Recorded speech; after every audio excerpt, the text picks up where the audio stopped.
पधारे। अक्रूर जी से कहा कंस ने, जाओ कृष्ण और बलराम को लेकर के आओ, क्योंकि तुम्हारे वो रिश्तेदार लगते हैं। नंद बाबा तुम अक्रूर जी जाओ और वृंदावन में कृष्ण और बलराम को लेकर के आओ। ठीक है, मन में विचार किया, अगर मैं ना करता हूं तो ये मुझे ही मार डालेगा, लेकिन मैं जानता हूं ये कृष्ण बलराम को स्नेह बस नहीं बुला रहा है, ये क्रूरता बस बुला रहा है, मारने के लिए बुला रहा है। लेकिन जैसी ठाकुर जी की मर्जी, रथ को सजाया अक्रूर जी ने और पहुंच गए वृंदावन की ओर। मन में ध्यान करते हुए जा रहे हैं, मेरे बड़े भाग्य हैं, मेरे बड़े सौभाग्य हैं कि मैं आज कृष्ण का दर्शन करूंगा। वृंदावन जा रहा हूं, मेरे बड़े सौभाग्य कि मैं आज कृष्ण का दर्शन कर पाऊंगा।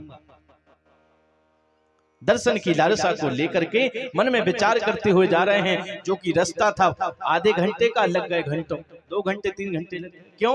रथ चल रहा था, मन में विचार कर रहे थे, भगवान का स्मरण कर रहे थे। जो रथ के घोड़े हैं वह धीरे धीरे बड़े आराम से बड़े प्रेम से चले जा रहे हैं। पहुंचे अक्रूर जी द्वार पर, सभी से नमस्कार प्रणाम हुआ, वंदन हुआ। पहुंचे,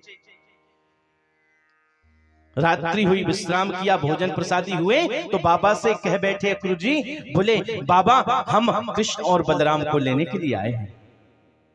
अब जैसे मैया ने सुना कि कृष्ण और बलराम को लेने के लिए आए हैं, अंदर से आवाज आती है मैया की, ध्यान से सुनना। क्या कहती है मैया? बोले अगर किसी को मेरे प्राणों की आवश्यकता है तो प्रेम से ले जाए, लेकिन कृष्ण और बलराम को मैं अपनी नेत्रों से दूर नहीं कर सकती, ले जाओ मेरे प्राणों को। बाबा ने समझाया, धीरे धीरे बालक तेरे बड़े हो रहे हैं कि कब तक अपने पल्लू में छुपा करके रखेगी? कभी तो बालक आगे बढ़ेंगे, कभी तो बाहर जाएंगे, कब तक छुपा के रखेगी? जाने देना। कन्हैया भी आ जाते हैं, बलराम दोनों। बोले मैया हमको तो कहीं जाने नहीं देती है। अरे हम मेला लगा है, मथुरा में यज्ञ हो रहा है, हम थोड़े दिन घूमेंगे और आ जाएंगे। पूरी रात मैया सोई नहीं, पूरी रात माता की नींद नहीं लगी। ये विचार करने लगी मेरा लाला सुबह चला जाएगा, मेरा लाला चला जाएगा।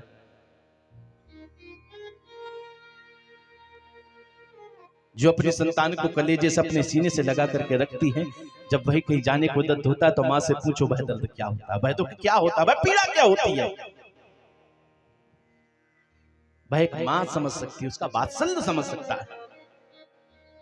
पूरी रात मैया की आंख लगी भी नहीं। प्रातः काल हुआ, जैसे ही जो मुख्य द्वार था खोला तो क्या देखते हैं, जितने भी ब्रजवासी थे, ब्रजांगना थी, गोपी गोपन थे, सब द्वार पर खड़े, भीड़ लगी हुई है। ये क्या? सभी को पता चल गया कि कन्हैया जाने वाले हैं। भाव देखिए कि कन्हैया जा रहे हैं। सभी से आज्ञा मांगी, नंद बाबा ने समझाया, बलदाऊ ने समझाया कि बस ज्यादा दिन की बात नहीं है, मेला देखने तो जा रहे हैं, आज जा रहे हैं, परसों तो लौट के आ जाएंगे। आज की बात है, कल की बात है, परसों तो हम आ जाएंगे, जा रहे हैं। अब मैया ने लाड़ से अंक में भर लिया, प्रेम करनी, स्नेह करनी, दुलार करनी, वात्सल्य करनी, नेत्रों से अश्रुधारा बह रही है। कन्हैया तू हमसे दूर जा रहा है, ऐसा मन करता है कि कभी जीवन में तू हमसे एक पल के लिए भी ओझल ना हो। ये माँ का वात्सल्य है और ये सच्चे भक्त का प्रेम है। जो भक्त हैं, जो कन्हैया के संगी हैं, मित्र हैं, सखा हैं, वो कन्हैया को अपना जीवन मानते हैं, अपना सर्वस्व मानते हैं। जो जिसको अपना सर्वस्व मान जाता है, मानता है, वह अपने आप से उसको एक पल के लिए भी दूर नहीं कर सकता। समझाया, बुझाया, मान गए। आगे रथ को बढ़ाया, अक्रूर जी सवार हुए, कृष्ण बलराम दोनों रथ पर बैठे और नंद बाबा ने अपने कुछ संगातियों को लिया, चले जा रहे हैं। दौड़ती दौड़ती पीछे से आवाज आती है, अरे कन्हैया, हे बलदाऊ रुक जाओ। किसकी? बोले मैया की। मैया दौड़ी दौड़ी आई और अंक में भर लिया कृष्ण और बलराम को। बोले कन्हैया मुझे तो आज ही पता चला है कि तू तो देवकी का पुत्र है, मैंने तो तुझे पाला है। अरे कन्हैया मुझे क्षमा करना, मैंने तेरा कान पकड़ा, मैंने तुझे छड़ी बताई, मैंने तुझे डांट लगाई, मैंने फटकार लगाई, अगर कोई गलती हुई हो तो मुझे क्षमा करना कन्हैया। कभी इस मन को, इस भाव को अंदर मत लाना कि तेरी माँ यशोदा ने तुझे कितनी तकलीफ दी, कितनी पीड़ा दी, मुझे माफ करना, मुझे क्षमा करना। कन्हैया ने समझाया, रथ आगे बढ़ता है, क्या होता है। जैसे ही देखा कि आगे रथ के आगे कई गोपियां लेट जाती हैं। अगर कन्हैया को ले जा रहे हो तो हमारे ऊपर से इस रथ को चढ़ा करके ले जाओ। सभी गोपियां क्या कहती हैं, ध्यान से सुनना। आज कहते हैं राजा परीक्षित से भगवान सुखदेव, देखो सच्ची भक्ति क्या। गोपियां क्या कहती हैं, अहो विधाता तब न क्वचित दया, संयोज मैत्रा प्रणयेन देहिना, तांसाकृतार्थान विनयं युपार्थकम्, विक्रीडितं तेर्भक्चेष्टितं यथा। क्या कह रही हैं, अहो विधाता, हे भगवान, हे विधाता, तूने हमें ये जीवन दिया, मान लिया ठीक है दिया, अब ये शरीर दिया, ये वृंदावन में जन्म दिया, ब्रज में दिया।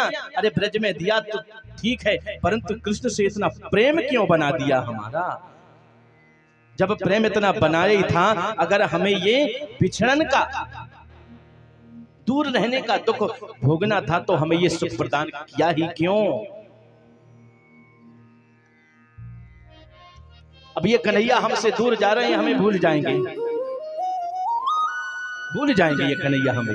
राधा रानी को प्रणाम किया, राधा रानी से कहते हैं गोपियों को समझाओ। गोपियां कहां माने, अरे कन्हैया हमें तुम भुला तो न दोगे, कन्हैया हमें तुम भुला तो न दोगे, कन्हैया हमें तुम भुला तो न दोगे, कन्हैया हमें तुम भुला तो न दोगे, कन्हैया हमें तुम भुला तो न दोगे, कन्हैया हमें तुम भुला तो न दोगे, तड़पने की हमको सजा तो न दोगे, तड़पने की हमको सजा तो न दोगे, कन्हैया हमें तुम भुला तो न दोगे, कन्हैया हमें तुम भुला तो न दोगे। जय हो। सभी गोपियां विलाप करती हैं।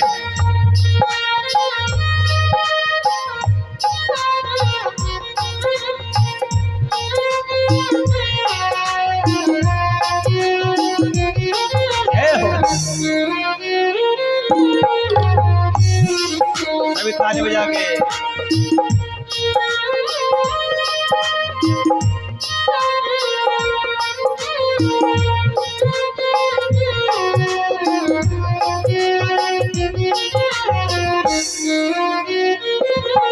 जय हो।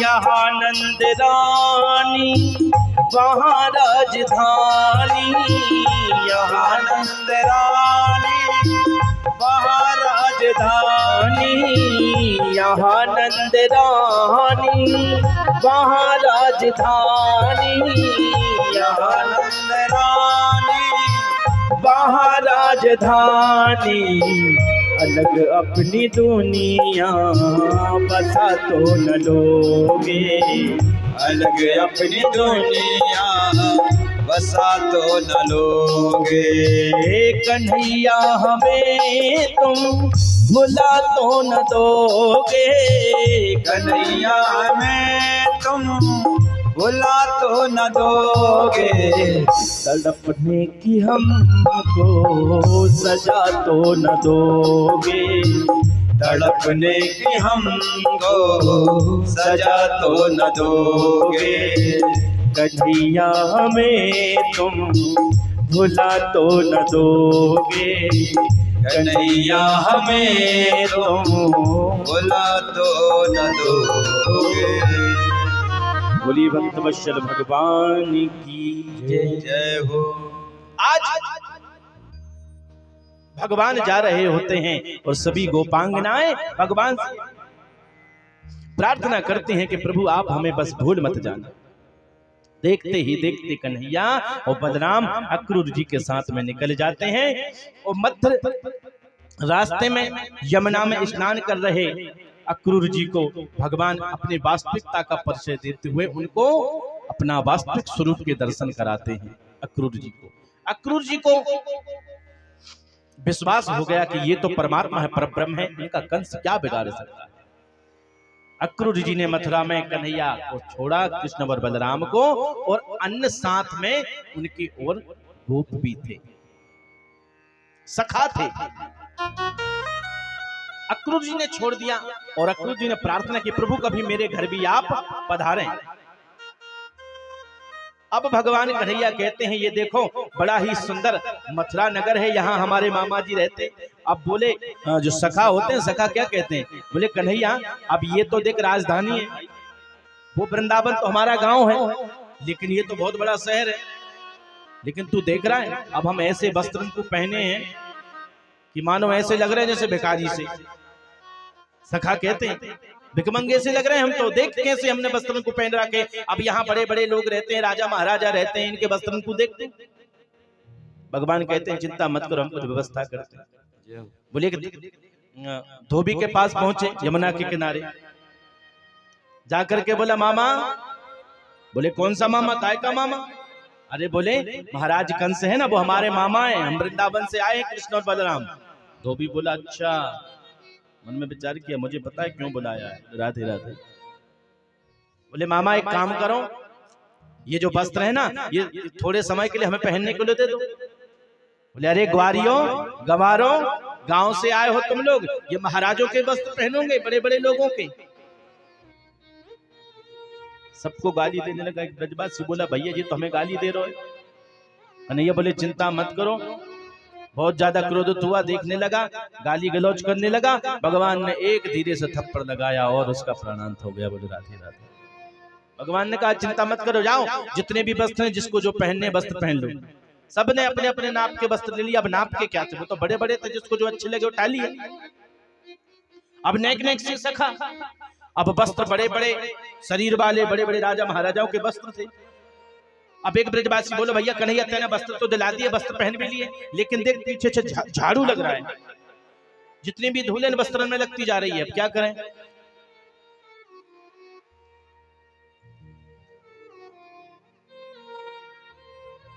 प्रेम से बोलो राधे राधे। अब बोले झाड़ू लग रहा है क्या करें? तो कन्हैया ने कहा चिंता मत करो, इसकी व्यवस्था भी है। तो दर्जी के पास में पहुंचे।